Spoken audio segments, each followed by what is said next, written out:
Dan saat kita netral, maka ketika suatu saat nanti kita mempunyai seorang siswa, maka siswa ini nanti akan kita bawa kemana? Akan kita sahkan di mana?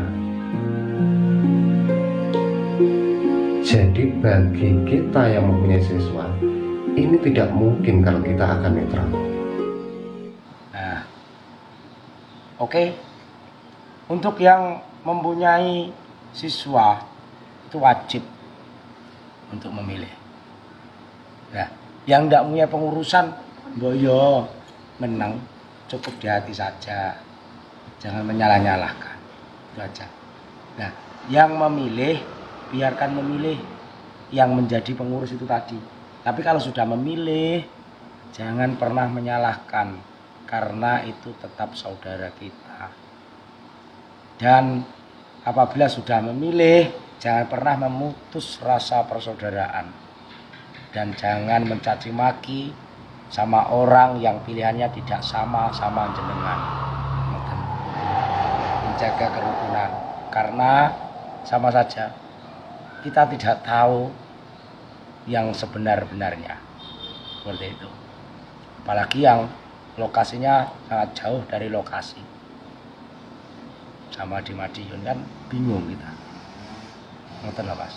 Jadi bagi yang tidak mempunyai siswa atau apa, netral wae rapopo. Kalau memang netral lebih bagus. Kalau memilih membuat kacau atau runyam suasana, mending gak usah milih. Mas. Jadi pertama ya jaga kerukunan. Hargai orang yang memilih. Sing ra milih ya wis. Ngono lho Mas. Bukan masalah plan atau apa, tidak sebenarnya. Karena ya itu, takutnya apabila memilih nanti kita menyalahkan yang tidak sama dengan pilihan kita. Takutnya situ. Pada akhirnya kita melanggar sumpah, nak terus padu, tukaran karena pilihan, kan malah luput. Gini apa mbak? Kira-kira. Jadi pikirlah secara cerdas atau logikakan saja. Dan dilihat kondisi saat ini begitu. Nggak nak milih, orang mesti geger-gegeran. Lan nyalah-nyalah ke. Nah itu, yang dijagani di situ Mas. Ye, Mas Winmenya.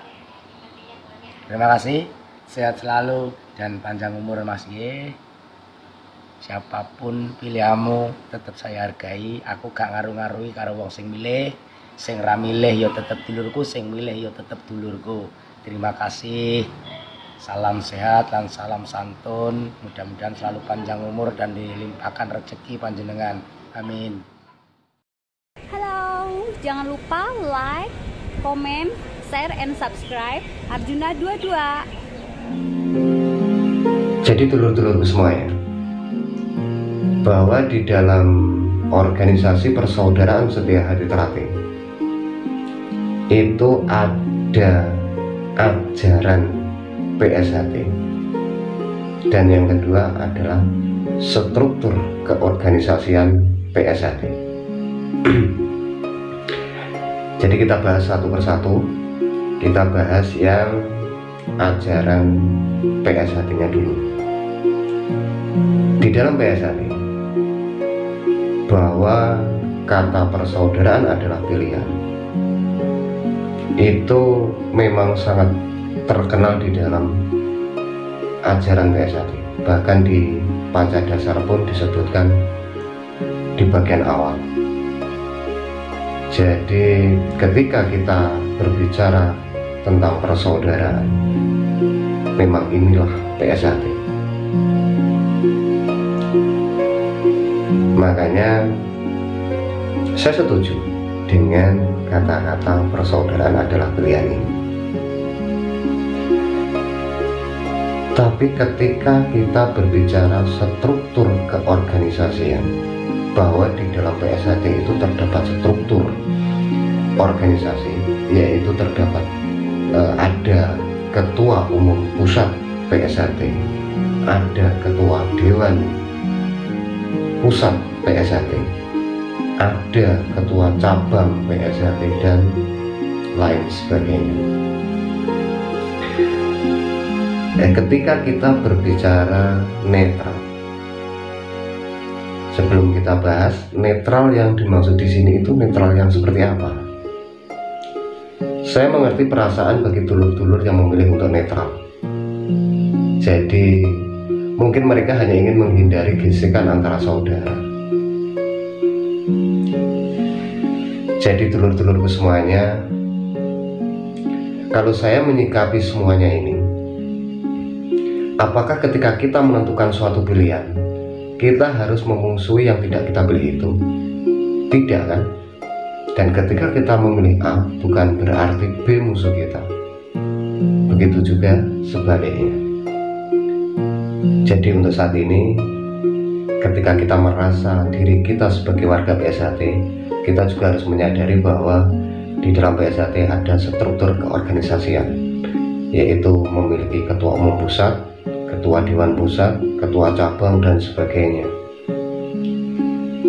Maka ketika kita menyatakan ketua umum kita si A atau si B, disitulah kita menentukan sebuah pilihan.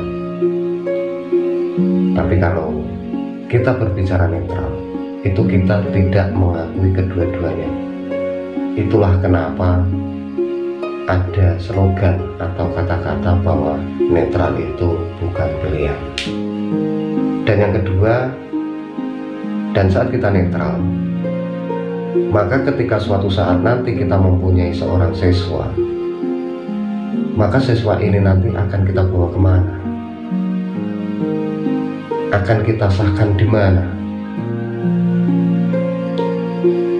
Jadi bagi kita yang mempunyai siswa, ini tidak mungkin kalau kita akan netral.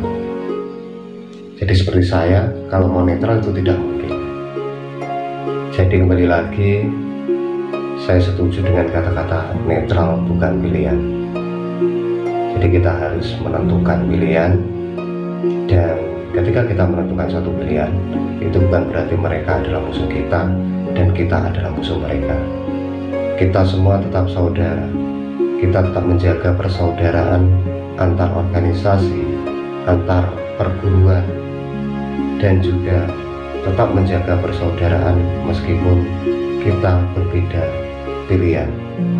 Jadi kembali lagi, menyelesaikan masalah tanpa masalah dan menyelesaikan permasalahan dengan persaudaraan. Dan yang terakhir, biarlah pilihanmu menjadi pilihanmu dan pilihanku biarlah menjadi pilihanku. Tapi satu yang perlu diingat, bahwa kita sama-sama pernah mendapatkan suatu ajaran, yaitu persaudaraan. Sekian dari saya. Assalamualaikum warahmatullahi wabarakatuh.